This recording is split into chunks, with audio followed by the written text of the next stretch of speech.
Hi, I'm Ian O'Malley, air personality for Q1043 FM in New York City. I am also a national television personality, a former VH1 VJ, and an individual who specializes in interviewing people. Now, generally, this is people from the music world or the movie world, whether it be David Lee Roth, Mick Jagger, Robert Plant, Harrison Ford, Mel Gibson, the list goes on. But this is one interview that I'm especially excited about. And I think so because you're very much in the same place as I am, interested in physical fitness and getting yourself back into shape or even just an improvement. And I would now, dare I call him the Mick Jagger of the physical fitness world, Jeff Cavaliere. Jeff, it's yeah, it's a pleasure. It's great to be here. So I guess what I'm going to be here is the sounding board for all the individuals that are watching out there. I've heard fantastic things about the ATHLEAN system, but this is going to be a good opportunity for me to ask you all the questions I wanted to ask, and hopefully I'll be getting the questions asked that anybody that's watching this wants answered. Tell me about ATHLEAN and the concept behind it first. It's something that's been evolving, I think, throughout my entire life. Through my own successful and failed experiences trying to train to get to be a better athlete, to get to be a little bit bigger, to get a little bit more defined, all the things that most guys like to try to pursue. But then really being refined and fine-tuned through some of the professional experiences I've been able to have in Major League Baseball and since then. And I think really the main thing that we try to cover here was to create a program that was able to be followed. Because I think that one of the problems is a lot of the programs out there have a limitation somewhere or another. Is it whether it's in the programming itself of the workouts, or whether it be in the nutrition being something that's just not something that somebody can do for a long period of time.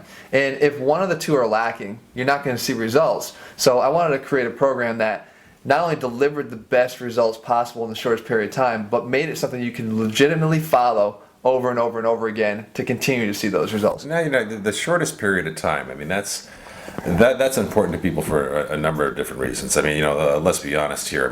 With scheduling, I'm the dad of a 3-month-old baby boy, so my time is limited. At the same time, I've never been a person that likes to spend hours in the gym. I've got other things I want to do. I have other responsibilities.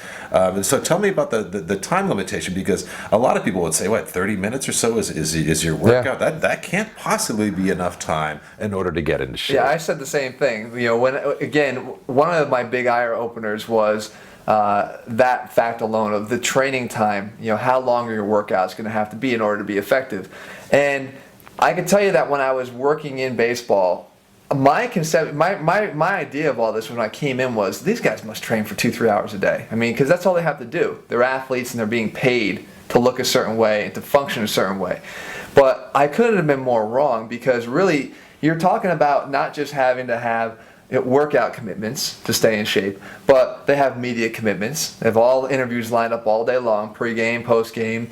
Their actual skill work. So if they are a third baseman or if they are an outfielder, they have to work on their skills in order to be able to prepare. And then they have the game itself. So where weight training falls in a given day is just one piece of the puzzle. And they still would get great results. They still would look better than everybody else. And it's the fact, I thought, that maybe there's something to what they're doing here. Maybe there's something to the shortness of their workouts. And the fact is that the intensity that they brought to their workouts in exchange for the length, that was the key. And I realized that you can either train long or you can train hard, but you can't do both. Right? You just can't bring that intensity for 60 minutes, 90 minutes. You start to cheat, you start to find ways out, you start to find ways that you can sort of just get through the rest of the workout instead of being able to attack it because the length becomes an issue. And I think especially when it comes to length is folks' attention span. Totally. And you made a very good point. We were talking off camera. You said, a lot of guys when they walk into the gym, and I'm just as guilty as anybody, is you kind of wander in and you look around and say, all right, what am I going to do? And then you can say, okay, well, I want to do chest today. Okay, well, basically I can do flat bench or I can do incline, but you don't really have any sort of, idea of how you're going to compartmentalize everything that you're going to do. And then you also mentioned, for a lot of folks that go to the gym for hour 15, hour and a half, they would have done better not even going. Yeah, well, it becomes a lot of wasted effort, because most often guys wind up overtraining, especially when they have that shotgun approach, is what I like to say when they're working out. You don't approach anything else that way in life. You wouldn't approach, let's say you're a baker and you're going to make a recipe. You don't just throw stuff in because you think, oh, that's probably good, or that, there's usually a recipe you're following, at least the first time when you're trying to create whatever it is. So let's say one of the ingredients called for, a pinch of cayenne pepper, but you're just going to do 3 tablespoons today. It's not going to taste good. In fact, it's probably going to burn your mouth out, but it's not going to taste good. It's not going to have the same overall effect on the end product. And the same thing with medication. You don't just take any kind of medication for a headache. You take a specific medication in a specific dose. So I think there needs to be a scientific approach to your training if you're going to see results from it. And there's a very specific way to do that. We talk about the minimum effective dose. When you're training, you want to do the minimum effective the minimum effective dose of training that's going to generate a positive result, beyond which every single minute that you spend in that gym is going to start to cause negative effects, overtraining, lack of recovery. So again, one more example, sun tanning, sunburning, right? There's a fine line that you walk. Let's say 16 minutes in the sun causes a nice brown tan, but every single second thereafter, that tan starts to turn to a burn. It's the same exact thing that applies to your training. I think a lot of people don't approach it that way. They approach it in the same way you say. I see that happen all the time.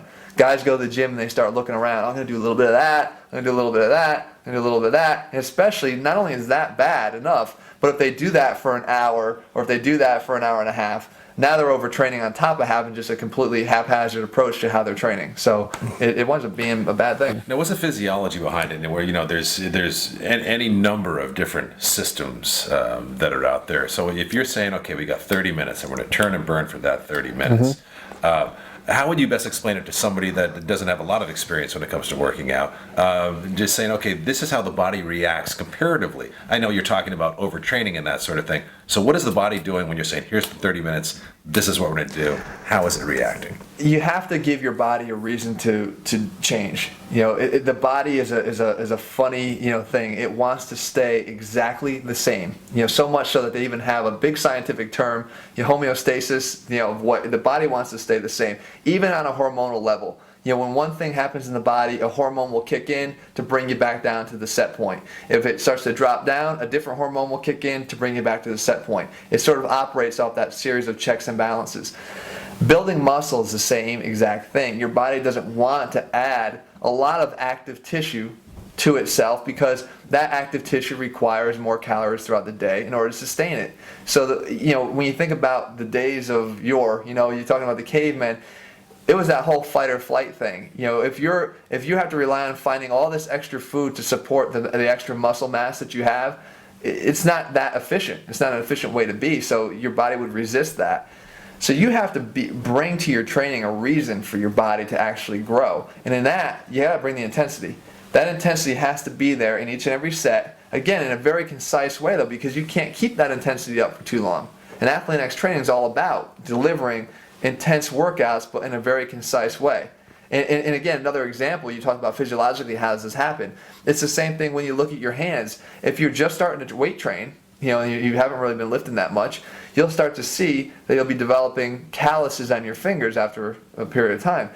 That's the same thing. Your body's saying, look, I don't like what you're doing to my fingers. I don't like it. It feels rough, on the finger. I'm going to try to do something to fortify myself. So I'm going to lay down that extra thick skin there. Now you can grab the bar all the hell you want. It's not going to matter. And the same thing when people generate like heel spurs, extra bone spurs. If you keep tugging on a tendon every time you're jumping, your body's basically saying, I don't like that tug on that tendon. I gotta make sure that tendon doesn't come off the bone. So it starts to lay down some extra bone onto that. Unfortunately, it's not a good adaptation because that extra bone can be in the shape of a spur that every time you step on it, it hurts. Weight training is the same exact thing. Your body wants to add muscle, or you want to add muscle, but your body is saying no. You have to give it a reason in your training to be able to do that. Now, by having this 30-minute time period, where you obviously have to be talking about intensity. Yeah. What everybody hears time and time again, what I want to do now, and I'm starting to get back into shape, after the baby's born, that sort of thing, is the timing purpose of it, and is the burning the fat, building the muscle. I want to gain some size, but I want to lose some fat. This has to help within a 30-minute period. You're not wasting a lot of time, correct? No, and that's actually a great point because people sometimes will forego one for the other. because they've been told you can't bulk and get lean at the same time. And that's completely, utterly 100% false. You can actually build muscle and burn fat at the same time. It is based, again, around these types of principles of training and the type of conditioning that you do. We do something called burst training conditioning in our program, where we get you, even in the cardio component of this, get your heart rate up, keep it up, but get it in a really intense way so that we're burning fat quicker and getting you out so that you can go back and recover. And the same thing, again, with our workouts. You're really trying to build up the intensity so that, your body can feel the difference in the workout and then beyond. I hear so many times you have to do one or you have to do the other. You have to get really lean and then bulk up and put on some muscle. I don't know if I necessarily believe this, because I've done okay before myself. I mean, you're the professional here. How do you feel about that? You're wasting a lot of time. If you do that, let's bulk all the way up and then cut down, all you've done is essentially waste a lot of time, in that bulking phase and then cutting. Because if you train the right way, you can obviously, add muscle mass. But if you're following the right nutrition, enough to support muscle growth, but at the same time, give you that fat burning effect, you can most definitely do that. And I think that's a big, big misconception. A lot of times, guys will follow that advice and wind up becoming frustrated by it and then not even want to work out anymore anyway, or wind up big and puffy and figure, I'll never be lean. It's just not in my genetics. And I think that's a big, big, big mistake. Now, like anything, this is a plan. With ATHLEAN, there's a lot of different aspects involved. There's no magic pill. There's many different aspects to it. Let's start off with that. You were telling me before off camera that one of the biggest mistakes that amateurs do, or even professionals in many ways that are into health and fitness, is recovery and lack of it, which means in essence is sleep, correct? Yeah, I mean, and even in the rest and recovery from your workouts, because one of the big components of ATHLEAN-X training is built-in rest and recovery. So one of the days that you'll open up your plan because it's laid out literally for you every single day for 90 days, exactly what to do. You might open it up and see off day, and go, oh, I have to do something. But the off days are scripted specifically to allow your body to actually recover, because it's only when you're out of the gym that you actually get the results, but it's in the gym where you stimulate them. So you have to build in recovery to a program. There are programs out there that will train you 90 straight days, 7 days a week, hour at a time, and I just have a big problem with that, because it's not really thought out, not from a physiological standpoint, not from what my PT background would tell me would be safe for your joints and actually conducive to building muscle over the long term. And I think that if you overlook that, guys are always looking to do more, as opposed to sometimes pulling back and doing less. Like less is more. And that trade-off that we talked about, if you bring that intensity, you don't necessarily have to bring that volume there. The trade-off comes from less volume, more intensity, better results. Now, number one, besides weight training itself, it always comes down to nutrition. You've been told time and time again, at least I have, it doesn't matter what you're doing in that gym if you're not giving yourself the right fuel at the right time periods and with the right quotients that are involved in it, your recipes, what you're eating, your carbs, your proteins. Forget about it. But this is a plan that has your nutrition pretty much written out for you. It makes it simple, no calorie counting or anything like that. Yeah, and that's the thing. We call them guy-friendly meal plans, and the reason being is that I could tell you from my own past, having tried to follow a program that was very restrictive. First of all, restrictive is not good. If you're following a plan that's a restrictive diet plan, people always say, I'm on a diet, right? Because eventually they're going to be off the diet. You can't live on that type of program. You can't live on a restricted plan. We encourage eating in this plan. I actually want guys to eat, because if you're building lean muscle, you have to support that by increasing the amount of food that you eat.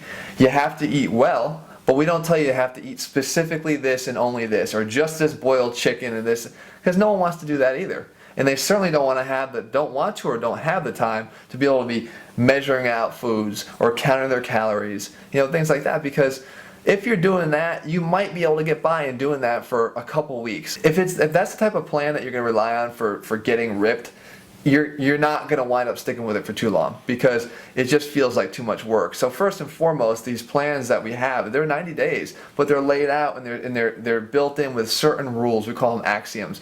If you have those rules in place, forget about ever having a calorie count again. Forget about ever having to measure. Forget about having to do that, because these rules sort of take over and allow you to just live and eat and actually get the results. So keep it simple. So every meal is consisting of complex carb, starchy carb, and protein. Am I correct? Complex carb, a fibrous carb, and a protein source. And we show you how, like, build in the flexibility. They also have to be flexible too, because if I recommend, hey, you got to have chicken, that's the only thing you can eat. That's not going to work for everybody. So we give them all different choices to where they can pull from, different sources of protein, different sources of starchy carbs, different fibrous carbs, so that you can almost construct. You can either eat exactly as the meal plan laid out for you, so you don't have to think about it, or you can pick and choose. All right, let's talk about the weight training aspect of things. There's obviously a difference here. We're talking about there's a lot of core involved, if I'm not wrong, or full body movement. You were telling me at one point, if you're sitting down doing something, you should be standing and doing something. So tell me about that. Well, it athletically, right? If you want to look like an athlete, you got to train like an athlete. That's the saying here we have at ATHLEAN-X. So if you're going to look like an athlete, you better be on your feet, because athletes don't generally do too much when they're sitting down. So unless you're playing chess, I'm not sure if they're called athletes, but you have to be able to be on your feet. So we have a lot of ground-based training, and some of the ways that affects your actual outcome, overall outcome is. Let's take an example of a shoulder press. If I was sitting there up against a bench, sitting down here up against a bench, my shoulders tend to get locked in against the backside of the bench. So that when I raise my arm up over my head, it's not just motion going on inside my shoulder joint, but there's also motion going on at my shoulder blades. They have to rotate in order to make this a smooth motion.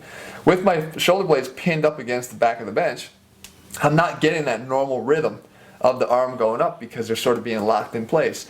That's not athletic, and that's not how the body prefers to move. So by doing that, I'm already shutting down some of the contributions of muscles that like to work together.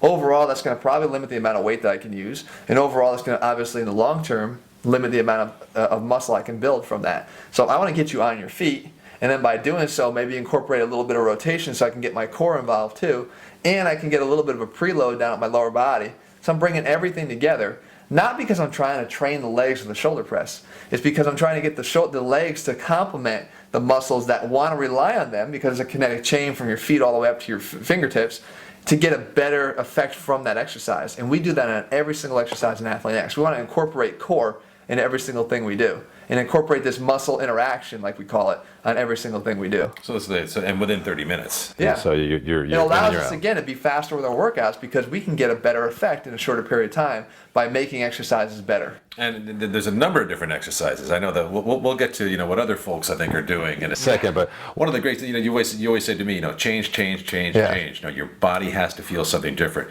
whether it's during the workout, after the workout. So there's a zillion different exercises and styles you can do, correct, with the ATHLEAN-X program? Yeah, we're always changing exercises up. You can't still do one exercise always, over and over and over again for a specific muscle group, because it does start to lose the effectiveness of what that training effect was in the first place. So you want to change the angle, you want to change the weight that you're able to use, and by doing so, you're able to change what other muscle groups come into play in order to help, or what other muscle groups you want to cut out of the equation, so you're not using momentum to do it.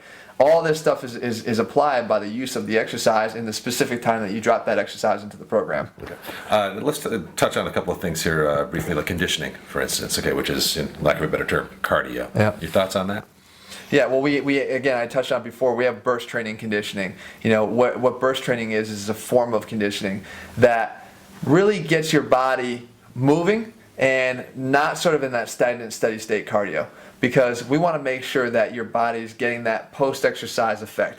Hit it hard, hit it quick, but get some post-exercise calorie burning going on, so that we know that we can, in the long term, have a longer cumulative effect than you could on just the 30 or 40 minutes of steady state cardio that is really just going to deliver the results in that period of time. Generally, how much longer is the body burning calories after? So if you do 20 minutes, it could be for hours later. If you're continuing to build, if you're doing effective workouts and burst training, where we talk about combining anaerobic and aerobic type lifts. So there is some strength training involved even in our burst training workouts. And as a matter of fact, there's some of the most challenging workouts in the program. All right, let's talk about choices. I mean, if there's the one thing in this day and age, it's like information overload. Yeah. I mean, you have any number of different systems out there.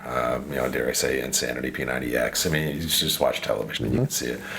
What's making you different? I mean, besides what's already convinced me, but they don't care what I think, they care what you think. So you tell me what makes you guys different. I've been on record as having said that I think there's a lot of flaws with the P90X program, but it's not that I'm trying to attack anybody. That's not even my personality. My thought is that from a physiological standpoint, from as a physical therapist, does that make sense to me? And all that training, training for an hour at a time, training for 6 to 7 days a week over and over again. It's the fastest way to overtraining. I can't stress that enough. There's no built-in recovery. And, I think the problem here is that you can't, like I said before, you can't rob Peter to pay Paul. You have to be able to build into your program something that's actually, a specific sequence of rest and recovery with these periods of intensity.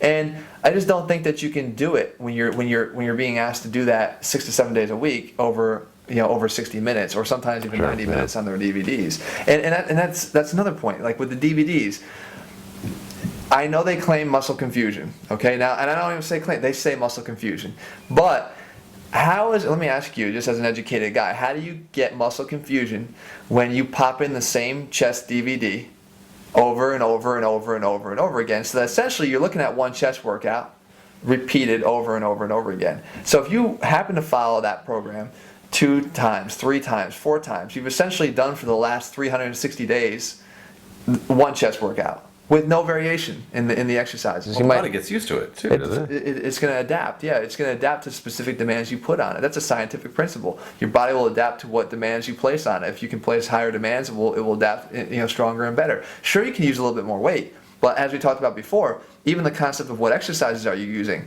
that's going to be a training variable that can increase the results that you get. So we don't want to lock everybody into DVDs only. What we want to do is create a system that they can follow from anywhere. But in fact, they can follow it mobily. They can have it on their iPad. They can have it on their iPhone. This is what I really look forward to. I was talking about that. I want to get. It's about the same concept with the meal plan. I want to give you flexibility. I want to give you choices. I want to give you the ability to follow it. So if you can follow it on your phone, or if you can follow it, again from your iPad, prop it up in your home gym and follow it, great. But I don't necessarily think that you have to follow along with somebody. I mean, I don't need to do that and commit to the same hour that you had or try to match the intensity that the person in the video is demonstrating, because what if that's even not enough?